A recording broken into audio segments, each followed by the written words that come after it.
Hi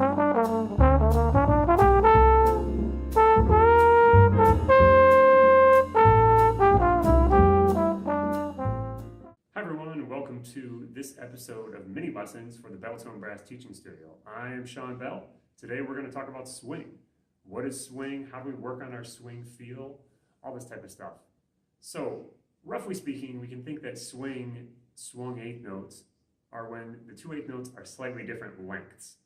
Roughly speaking, the downbeat eighth note is longer than the offbeat eighth note. Now that is a really broad overgeneralization, and maybe not the most accurate, but that's a good place to start. We can also think that swing is similar to when we play eighth notes as triplets rather than eighth notes, so we'll talk about that in a second. The real question we want to address is how do we learn how to swing effectively and get an authentic swing feel in our playing?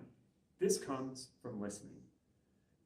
Learning how to improvise, learning how to play jazz or any music style for that matter is similar to learning a language. There are many similar factors between playing music and speaking. And when we learn a language, we can learn a lot of information from a book. We can learn different words, different sentences, different phrases, the way sentences are constructed. However, we'll never really be able to speak the language fluently until we hear native speakers speak it in the real world. The same thing is true with playing the swing feel or improvising in general. We can learn lots of pieces of vocabulary, we can learn scales, we can learn music theory, we can learn the different songs that are commonly played, but until we really hear jazz musicians enact these things, we'll never be able to speak the language fluently. So listening is key. Transcribing, we're actually learning the solos that great musicians have played, or even just active listening when we're not transcribing and really paying attention to, well, why do I like this? Or why does this particular player, their time feel good when we're talking about swing? So there's no shortcut around that, unfortunately. You can learn all that other stuff, and you should learn that other stuff, theory, scales, the different tunes. That's important to becoming a complete musician. But to really play the style effectively, you have to listen. And you have to transcribe. There are no sidestepping ways around that. So let's talk about some rhythms that work better for swing. Now, we're going to talk about a few specific rhythms. Nowhere is there necessarily a list of the rhythms that work and the rhythms that don't. You'll figure this out by listening. You'll gravitate towards certain rhythms that feel good and other ones that don't feel so good. So I'm going to take a rhythm that doesn't swing that much. I'm going to play swung eighth notes, but the rhythm just is not going to lend itself that much to swing.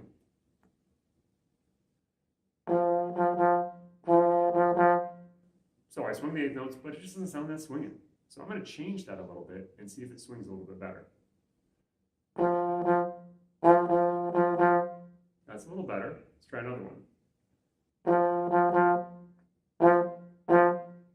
So those second two examples both had more syncopation, a few more offbeats, and those tend to help things feel more swinging. Not always, but often. Now, if I take those better rhythms and I add some better articulation to it, then we're really going to be talking about playing the style. So if I take that first better rhythm I played and I'm going to change the articulation, maybe I'm going to play some of the notes a little shorter, a little more accent, so it'll sound like this. If I play it without very much articulation first, that's fine. But if I add some articulation, that's a little more swing. Or the second rhythm.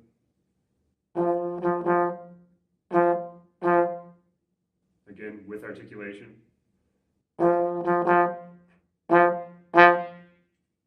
So play that quarter note there on B2, a little fatter. 1 and 2, and I played that and 4 a little more accented. Again, this is all just arrived through listening, kind of an organic process, the same way that we learn to speak. Nobody's out there writing down the definitive guide to jazz rhythms. I'm sure that's out there, but a way better way to learn this stuff is through listening. Now, the swing also changes as we change styles and tempos. So if I just play a blues and I play kind of a medium tempo, I'm going to play a pretty kind of straightforward swing feel.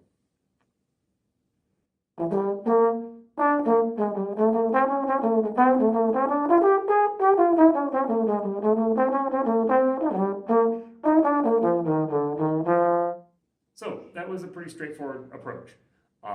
Nothing super overswung, relative legato. That's most players' kind of default setting. Now, if I slow the tempo way down, I'm going to start to think a little more about those triplets that we talked about. As tempo gets slower, we tend to emphasize the triplets in the swing. Rather than thinking 1 and 2 and 3, we tend to think triplets. Do, da, triple, let, with a little bit of emphasis on the last triplet. So that might sound like this.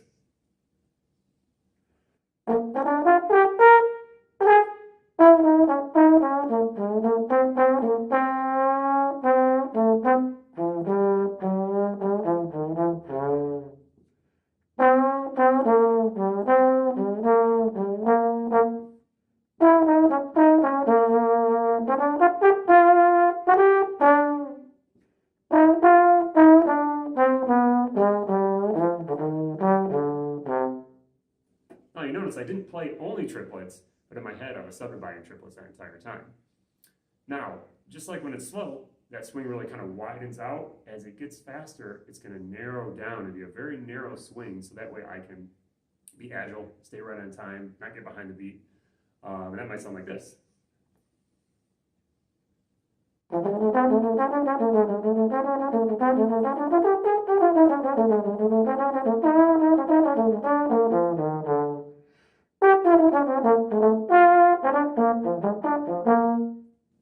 That swing was much narrower. And again, all three of those changes, I probably don't really think about those notes so much when I'm playing, but through transcribing and through listening, I gravitate towards those changes. As I said, my kind of default setting is probably a little bit more the straightforward legato kind of bebop swing.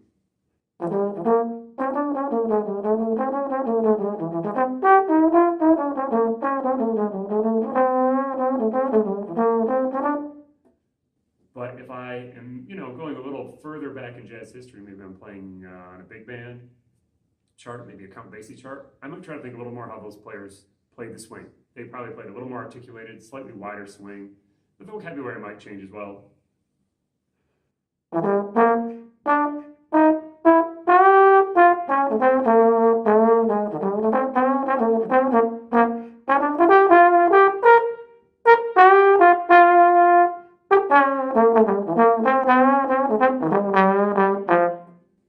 All these things are just subtle changes that might happen as I'm playing different styles. I think of different players I've listened to and try to get my playing going in that direction.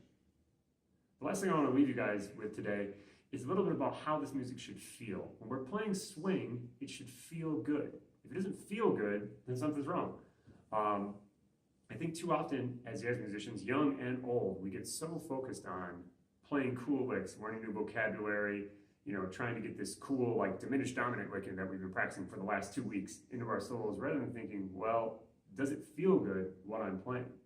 I once saw the great jazz saxophonist and teacher Diego Rivera give a masterclass, and in that, he said something that really stuck with me to one of the students. He said, it's more important that it feels like jazz than that it sounds like jazz. And that's lost on so many musicians. So make sure that when you're thinking about the swing, that it feels good, it feels like jazz, and the sound will come along after that. All right, guys, so that's a little bit about swing.